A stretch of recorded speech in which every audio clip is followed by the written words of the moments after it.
Fala pessoas, tudo bem? Seja bem-vindo para mais um vídeo do Entre Páginas e Telas, o melhor canal de livros, filmes e séries que você vai achar por aí pela internet. Eu sou o José Pedro e no vídeo de hoje eu tô aqui para continuar falando de Senhor dos Anéis. Hoje eu vim aqui para falar sobre o segundo filme da trilogia, que é Senhor dos Anéis, As Duas Torres.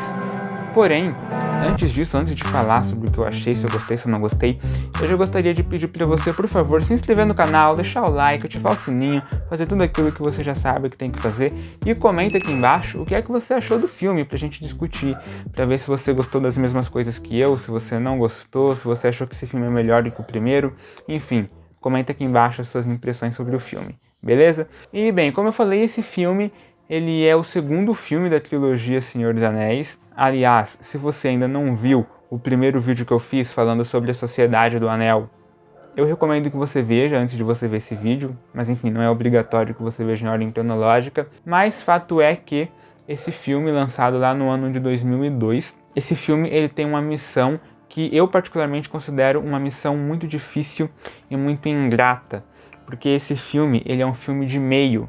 Ele é um filme de passagem, ou seja, ele não é nem o começo da história, porque o começo foi lá no primeiro filme, A Sociedade do Anel, e ele também não é o fim, ele não é o encerramento, ele não é o desfecho da história, porque o fim ele vai ser lá no terceiro filme, né, que é O Retorno do Rei. Então, se esse filme ele não é nem o início, nem o fim da história, qual que é a função dele em tudo isso?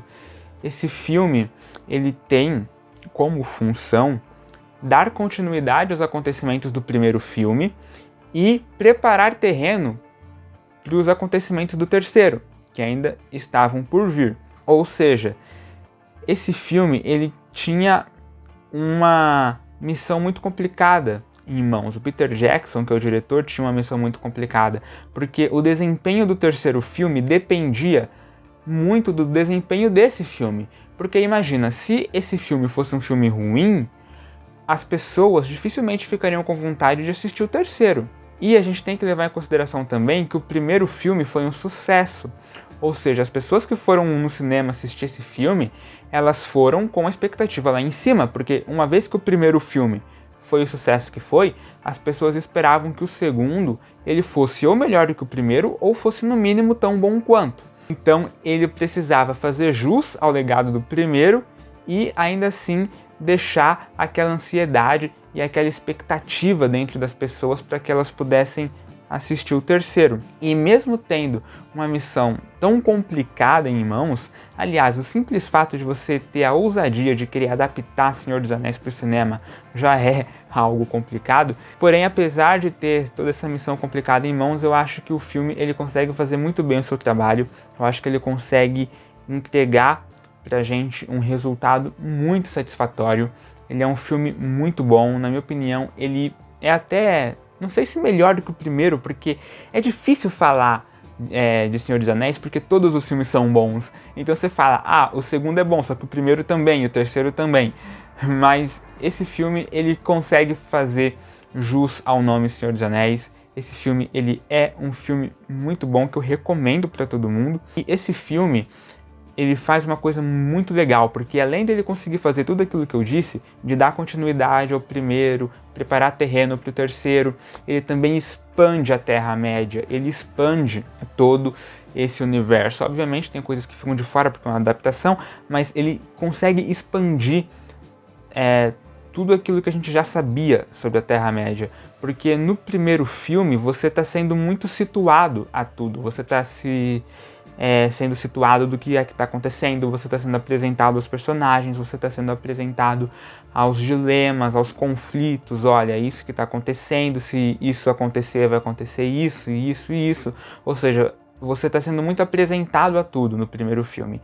Já nesse daqui, como você já tem uma certa ligação com os personagens, você já tem um certo laço afetivo com eles, o que o filme faz? Ele expande essas coisas que você já sabia, ou seja, ele expande os conflitos, expande os dilemas, expande os laços afetivos que já tinham sido apresentados, e ao mesmo tempo ele acaba acrescentando novas coisas que ainda não tinham sido apresentadas, ou já tinham sido apresentadas, mas que não tinham sido muito aprofundadas. Então, um exemplo disso que eu tô falando. Nesse filme, você tem a divisão da Sociedade do Anel, que já acontece lá no finalzinho do primeiro. Então aqui você tem o Frodo e o Sam indo por um caminho, indo até a Montanha da Perdição. Aí você tem o Merry e o Pippin, que estão tentando fugir dos orcs, porque eles foram capturados. E do outro lado você tem o Gimli, o Aragorn e o Legolas tentando resgatar o Merry e o Pippin. E aí no meio eles acabam mudando a jornada deles, mas enfim. Ou seja, esse simples ato de você dividir o filme em diversos núcleos, dividir a Sociedade do Anel em diversos núcleos, é algo que, na minha opinião, contribui muito para o filme, porque você consegue aprofundar mais as relações, você consegue aprofundar mais a relação do Merry e do Pippin, você consegue aprofundar mais a relação do Frodo e do Sam, você consegue aprofundar mais a relação do Aragorn, do Legolas e do Gimli, ou seja, você acaba aprofundando mais as relações entre os personagens e acaba reforçando todos esses laços afetivos que já tinham sido criados e apresentados lá no primeiro. E além disso, além de ter toda essa questão da expansão de temas já apresentados, como eu falei, você tem a introdução de novos personagens. Então você tem a introdução do Faramir, que é irmão do Boromir, então você acaba tendo aí uma participação maior do reino de Gondor. Você tem também os Cavaleiros de Rohan, e aí nessa você tem a introdução do rei... Putz, eu esqueci o nome do cara. Enfim, eu esqueci o nome do rei, mas você tem a introdução do rei de Rohan, você tem a introdução do Elmer, você tem a introdução da Elwyn, que é a irmã do Elmer, que é uma personagem feminina muito legal. Eu vou falar mais dela no fim do vídeo, mas você também tem, por exemplo, a introdução do Gollum. Na verdade, o Gollum ele já estava no primeiro filme, só que aqui você acaba se aprofundando mais no passado dele. Você tem ali um vislumbre de quando ele não era Gollum, ainda era Sméagol, e eu acho que isso acaba contribuindo para que você tenha um outro olhar acerca do personagem. Você tem a introdução dos entes do Barbárvore, né? Que eu gostei muito. Inclusive, essa questão do Barbárvore, ela é uma questão muito legal de ser analisada, porque tem uma representação simbólica muito forte. Como eu falei no primeiro vídeo, é impossível você analisar Senhor dos Anéis e não falar da representação simbólica que existe na obra, porque é uma obra que carrega um simbolismo muito forte. A questão do Barbárvore, por exemplo, ela tá cheia de uma questão ambiental ali, se você analisar com mais cuidado, porque o Barbárvore, ele é um ente, ou seja, ele é uma espécie de ser, uma espécie de entidade milenar que tem como função proteger a floresta, cuidar das árvores, manter a ordem ali na floresta. E quando você compara essa figura do ente, do Barbárvore, com a figura do Saruman e dos orcs, você consegue ver muito nitidamente essa questão ambiental, porque o Saruman e os orcs, eles representam essa coisa da indústria. Sabendo que aqui no grupo tem dois externalizados. Ah, meu Deus do céu. Eu fiquei sabendo que aqui no grupo tem dois externaliotários. O Saruman e os orcs, eles representam muito essa questão da indústria, né? Do ferro, do metal, essa indústria que é gananciosa e que vai se expandindo constantemente, conforme vai se expandindo, vai destruindo e degradando a natureza, sabe? Enquanto que os entes e o Barbárvore, em contrapartida, eles representam justamente a força da natureza. Eles mostram como que a natureza ela é forte, como que ela é capaz de sobrepujar a força do aço e a força da indústria. Inclusive, tudo isso que eu falei aqui não é uma coisa que fica implícita, na verdade é uma coisa que é bem escancarada, na minha opinião, porque tem cenas ali claríssimas que você consegue ver os orcs derrubando árvores, cortando as árvores. Tem um momento do filme em que o Saruman ele diz que eles precisam de mais material ou que eles precisam acelerar a produção, alguma coisa assim, e aí um dos orcs vira pra ele e fala, olha, a gente não tem madeira o suficiente, não dá. Aí o Saruman vira e fala, então vai lá e desmata a floresta. O próprio Barbárvore fala em um determinado momento que eles precisam fazer algo para deter o Saruman, porque se eles não deterem o Saruman, isso vai ser o fim da floresta, todas as florestas vão ser destruídas. Então, enfim, existe uma questão ambiental muito forte envolvendo essa questão do Saruman e dos entes. Aliás, essa questão ambiental, ela é uma coisa muito recorrente em livros de fantasia do século XX. Então você consegue ver muito disso em Duna. Duna é reconhecido por causa disso, né? Então a especiaria, ela representa muito o petróleo. Os Harkonnen, eles representam a indústria, né, o europeu explorador que invade planetas, destruindo tudo para extrair os seus recursos naturais. O próprio Star Wars, se você for analisar o Império é muito isso, essa coisa da indústria, do ferro, do metal. Os designs imperiais são todos muito cinzas, é sempre muito tom de cinza, tom de preto. É tudo muito padronizado, meio fordista, sabe? O próprio Darth Vader, que é um dos símbolos do Império, ele é um cara que é meio homem, meio máquina. Então, assim, pode reparar, sempre que você for ver alguma obra de fantasia do século XX, repara, porque a maioria delas vai ter algum diálogo com essa questão ambiental. Resumindo, eu gostei muito dessas referências, desses simbolismos. Uma outra questão que eu gostei também bastante no filme é a questão das batalhas, porque é nesse filme que as batalhas realmente começam de fato. Porque antes, no primeiro, até onde eu me lembro, você não tinha tido uma cena de um exército lutando contra o outro. Isso começa de fato aqui, nesse segundo filme, e isso acaba aumentando a grandiosidade da obra, né? Já era uma obra grandiosa, mas acho que aqui ela se torna ainda mais grandiosa. Então aqui você tem momentos, assim, completamente épicos, como por exemplo, quando o Gandalf, ele chega lá no abismo de Helm, com aqueles soldados, aí vem uma luz assim do horizonte, e tipo, é muito simbólico isso, essa questão da luz, né? Porque quando você tem os homens lutando contra os orcs, é tudo muito escuro, né? Conforme o Sauron ele vai avançando, vai ficando cada vez mais escuro, o sol ele vai ficando cada vez mais fraco, a escuridão vai tomando conta. E aí, do nada, quando o Aragorn ele olha assim pro leste, ele vê o Gandalf, aqueles homens descendo a colina e aquela luz de fundo simbolizando a esperança, a luz que vai destruir a escuridão dos orcs. Enfim, é uma representação, tem uma linguagem ali muito forte. Isso é uma coisa que eu adorei nos filmes de Senhor dos Anéis, que nada é por acaso. E aí tem que dar os méritos pro Tolkien, porque eu nunca li os livros, tá? Mas eu imagino que se os filmes são tão bons assim, é porque tem que ter algum mérito do autor da obra original também. E eu sempre ouvi falar muito bem do Tolkien, né? Então, nada em Senhor dos Anéis é por acaso, gente. Nada. Tipo, absolutamente nada. E isso é uma coisa que eu adorei nos filmes. E uma coisa que eu gostei muito nesse filme aqui foi a personagem da Elwin. A personagem da Elwin, em específico, ela é uma personagem muito interessante de ser analisada, porque ao mesmo tempo em que ela é uma guerreira, ela também é uma princesa, ou seja, ela é uma mulher que luta, vai pra guerra e tudo mais, mas ela ainda assim consegue manter a delicadeza, a gentileza, a doçura, a postura de uma princesa.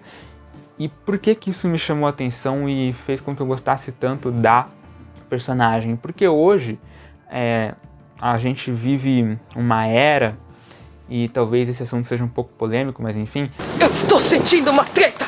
A gente vive uma era onde tem muito aquela questão de você trazer mulheres fortes, né, para os filmes, para as séries, você ter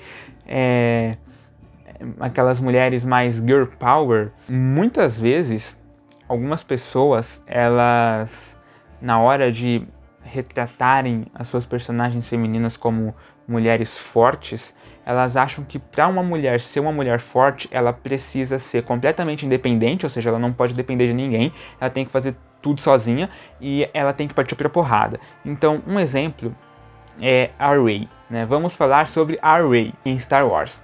Assim, eu não tenho nada contra a Rey em si. Eu acho que a personagem, ela é uma personagem muito carismática. Eu acho que é uma personagem que tinha muito potencial. Porém, tem algumas coisas na personagem que me incomodam. E isso é uma dessas coisas. Sabe, essa questão de você trazer a Rey como sendo uma personagem que não depende de nada nem ninguém, que pode fazer tudo sozinha, porque ela é uma mulher independente, ela é uma mulher forte, então ela não precisa de pessoas que fiquem dizendo pra ela aquilo que ela deve fazer. E se você tá achando que isso é piração minha, para pra analisar algumas cenas. Por exemplo, aquela cena onde ela e o Finn estão fugindo da Primeira Ordem lá em Jakku, logo no primeiro filme. O Finn, o que ele faz? Ele pega na mão da Rey e sai correndo, segurando na mão dela. Aí a Rey vira pra ele e fala, não, solta minha mão, eu não preciso que você segure a minha mão, não sei o que e tudo mais. E aí o Finn vai lá, segura a mão dela de novo, ela fala com ele de novo, eu não preciso que você segure a minha mão, larga a minha mão. Aí em um determinado momento o Finn cai e aí a Rey vai lá e estende a mão pra ele, ele segura a mão dela e ela levanta ele. Ou seja, é muito uma coisa do tipo, ela é uma mulher independente que sabe se virar, então ela não precisa que um homem fique ajudando ela, estendendo a mão pra ela, sabe? Ou, por exemplo, quando ela vai pilotar a Millennium Falcon, tipo, ela pilota a Millennium Falcon melhor que o Han Solo, tá ligado?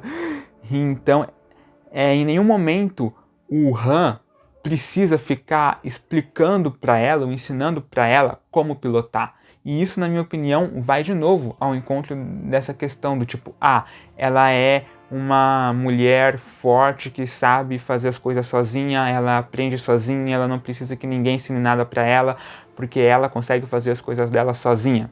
E a Elwyn, por mais que ela seja uma mulher forte, em nenhum momento ela traz isso do tipo, eu não dependo de ninguém. Aliás, essa questão é uma questão que a gente consegue ver também em Frozen, por exemplo, porque Frozen traz muito essa coisa da desconstrução da figura da princesa. Então, por exemplo, naquela cena onde ela fica cantando Let It Go, Let It Go, Let It Go, você consegue ver que conforme ela vai cantando, ela vai tirando todos os símbolos que remetem ela à realeza e ao cargo dela de princesa. Então ela vai, tira a luva, ela muda o vestido, ela tira até a coroinha dela lá de princesa, ela tira. Então é como se ela estivesse dizendo, olha, essa missão, essa alteza, esse sistema é um sistema que me oprime, que me limita, então eu preciso me desamarrar das garras desse sistema, eu preciso me desamarrar dessa questão da realeza, dessa questão de ser princesa, porque só aí é que eu posso ser aquilo que eu realmente sou e dar o meu melhor, sabe? Que é uma ideia que está muito presente hoje em dia. E a Elwyn, ela é uma personagem que, na minha opinião, vai um pouco na contramão disso, justamente por causa daquilo que eu falei. Ela é uma personagem que luta, ela é uma mulher forte, ela vai pra guerra e tudo mais, ela é capaz de fazer as coisas sozinha, porém, em nenhum momento ela renega a sua missão como princesa, em nenhum momento ela perde a sua postura, a sua delicadeza, a sua doçura de princesa.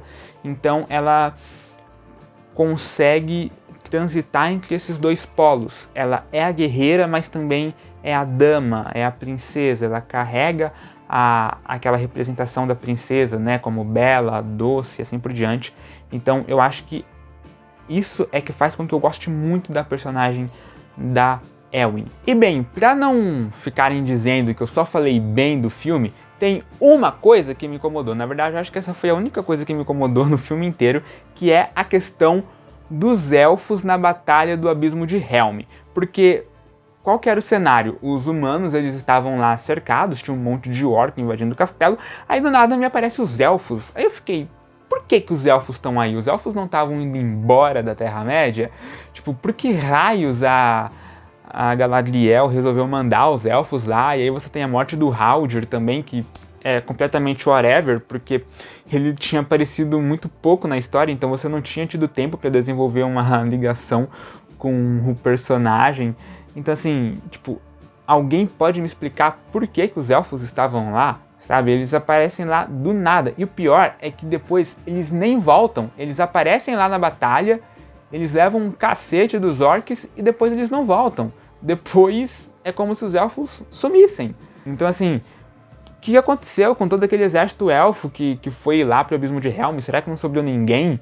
Se sobrou alguém, pra onde que eles foram? O que aconteceu? Por que eles não apareceram de novo? E assim, pesquisando sobre isso, porque eu fiquei tão encabulado com essa questão que eu fui pesquisar, e até onde eu pesquisei, pessoas que leram um livro me corrijam, mas até onde eu pesquisei, isso não acontece nos livros. Então assim, por que raios o Peter Jackson foi me meter os elfos na Batalha do Abismo de Helm? Sabe, uma coisa que não faz sentido, é uma coisa que foi assim completamente do nada, veio do nada e foi do nada. Então assim, eu acho que essa talvez seja a única coisa que tenha me incomodado de fato ao decorrer da história, ao decorrer do filme.